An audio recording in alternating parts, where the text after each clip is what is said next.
23 जुलाई 1983 की सुबह Montreal international airport पर सब कुछ मामूल के मुताबिक था। मुसाफिर अपनी मंजिलों की तैयारी में मसरूफ़ थे। एयरलाइन के अमले ने हिफाजती जांच और कागजी कार्रवाई मुकम्मल की और एक जदीद तरीन त्यारा बोइंग 767 अपनी परवाज़ के लिए तैयार था। ये एयर कैनेडा की परवाज़ 143 थी, जिसने मॉन्ट्रियल से एडमंटन तक तकरीबन 2200 किलोमीटर का फ़ैसला तय करना था। अंदाज़न परवाज़ का वक्त 4 घंटे रखा गया था। यह जहाज़ सिर्फ 4 माह पुराना था और अपनी फ्यूल बचत और जदीद टेक्नोलॉजी की वजह से मशहूर था। परवाज़ के कमांडर थे कैप्टन रॉबर्ट पेयरसन, जो एक सीनियर पायलट थे और 26 साल का तजर्बा रखते थे। इन्होंने 15,000 घंटे से ज़्यादा परवाज़ की थी। इनके साथ फर्स्ट ऑफिसर मॉर्स क्विंटल थे, जिनके पास फ़ज़ाइया का पस मंज़र और 7,000 घंटे से ज़्यादा परवाज़ का तजर्बा मौजूद था।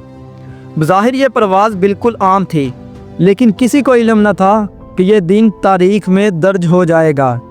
अस्सलाम वालेकुम दोस्तों, मैं नेम शराफत अली।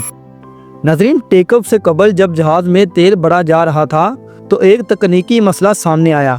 फ्यूल गेज सिस्टम दुरुस्त काम नहीं कर रहा था। आमतौर पर जहाज़ में 2 फ्यूल सेंसर होते हैं ताकि अगर एक ख़राब हो जाए तो दूसरा दुरुस्त मालूमात फराहम करे, मगर उस दिन दोनों सेंसर मुतज़ाद रीडिंग दे रहे थे। अमले ने डिप स्टिक रीडिंग के ज़रिए दस्ती तौर पर तेल की पैमाइश की और मामला हल कर लिया। तकनीकी अमले ने नाकस सेंसर को गैर फाल कर दिया और परवाज़ को उड़ान भरने की इजाज़त दे दी गई। परवाज़ 143 मॉन्ट्रियल से रवाना हुई। इब्तिदा में सब कुछ नॉर्मल था, मगर 41,000 फुट की बुलंदी पर पहुंचने के बाद अचानक फ्यूल प्रेशर अलार्म बजने लगा। पायलट्स ने सोचा यह बस दबाव का मसला है, लिहाजा इन्होंने तेल पंप बंद करके कशिश शक्ल के ज़रिए तेल का बहाव इंतखाब किया। कुछ देर सुकून रहा, लेकिन फिर एक इंजन फेल हो गया। कैप्टन पेयरसन ने त्यारे को करीबी एयरपोर्ट की तरफ मोड़ने का फ़ैसला किया, लेकिन किस्मत को कुछ और ही मंजूर था। चंद ही लम्हों बाद दूसरा इंजन भी बंद हो गया। अब जहाज़ के दोनों इंजन मुकम्मल तौर पर नाकाम थे, जिसकी वजह से बिजली की फराहमी रुक गई और त्यारा तेज़ी से नीचे गिरने लगा। ऐसे नाजुक वक्त में एक छोटा सा आला ज़िंदगी बचाने वाला साबित हुआ, और यह था राम एयर टरबाइन, जो हवा के दबाव से घूमकर बिजली पैदा करता है। इसकी मदद से कम से कम हाइड्रोलिक सिस्टम फाल हुआ और पायलट्स को जहाज़ पर कुछ कंट्रोल हासिल हुआ। मगर बड़ा मसला ये था कि दोनों इंजन के बगैर जहाज़ को सिर्फ ग्लाइड किया जा सकता था।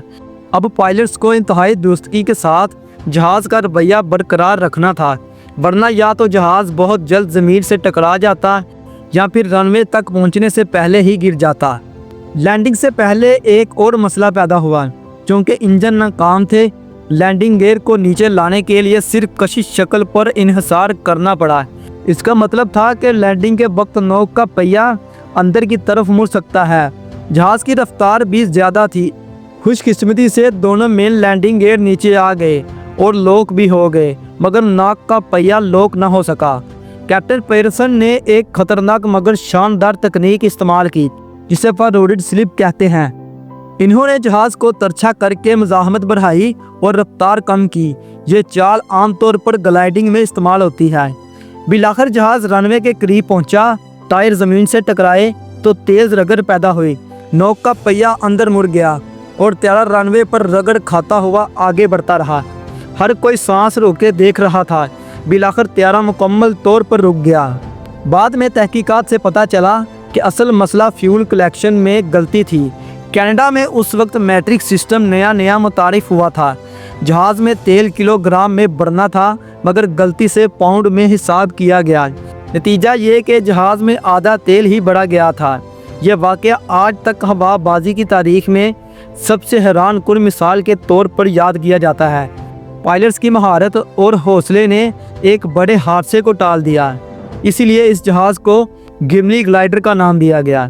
ये कहानी हमें यह सबक देती है कि मुश्किल से मुश्किल वक्त में भी अगर सब्र और हौसला रखा जाए और इल्म व तजर्बे को इस्तेमाल किया जाए तो नामुमकिन को भी मुमकिन बनाया जा सकता है। उम्मीद करता हूँ नाज़रीन हमारी ये वीडियो अपने प्यार बड़े लाइक से भरपूर शेयर करेंगे। आपके प्यार बड़े कमेंट्स का बेहद शुक्रिया। मिलते हैं अगली शानदार वीडियो में।